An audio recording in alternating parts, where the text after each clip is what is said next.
Back today with Kathy, who has cerebral palsy, worked for a lot of years as a social worker, so knows a whole lot about mental health and emotions. Kathy, can you talk about experiencing and expressing emotions? Yes, I certainly can. We can feel all kinds of different emotions. The ones we know the most are sad, mad, glad. And there are a whole bunch more than that. But I talked a little bit in other videos about labeling and name calling. And when you feel bad about that, whether you feel mad, whether you feel sad, whether you feel embarrassed, no matter what you feel, I want you to feel those emotions.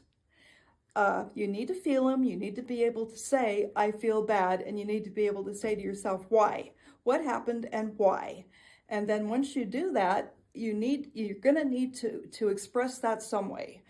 And you need to do it in a very appropriate, healthy way, which means if you feel angry, you might talk to somebody about that and tell them what happened if somebody's around that will listen to you and is supportive.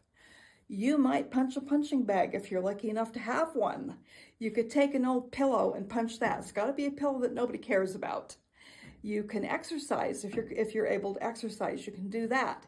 You can journal. There are a whole bunch of ways of expressing anger that are okay. And anger is okay, by the way. It's perfectly okay to feel that way because what happened to you wasn't fair. What you can't do, you can't kick your brother. You can't abuse the dog. You can't break your mother's favorite vase. You can't take your anger out on another person. It's not fair because they didn't do that to you. If you feel like you want to cry, it's perfectly fine to cry. You can write your feelings out. Again, you can talk to somebody about that. You have to be fully aware of what happened so that you can experience this, because if you don't experience it, you can turn to things that are not good for you, like playing video games all day, like minimizing it, like it's not a big deal. It is a big deal. Don't tell yourself it's nothing and that if you're strong, you shouldn't feel anything. That is not true. You need to feel it, and then you need to express it appropriately.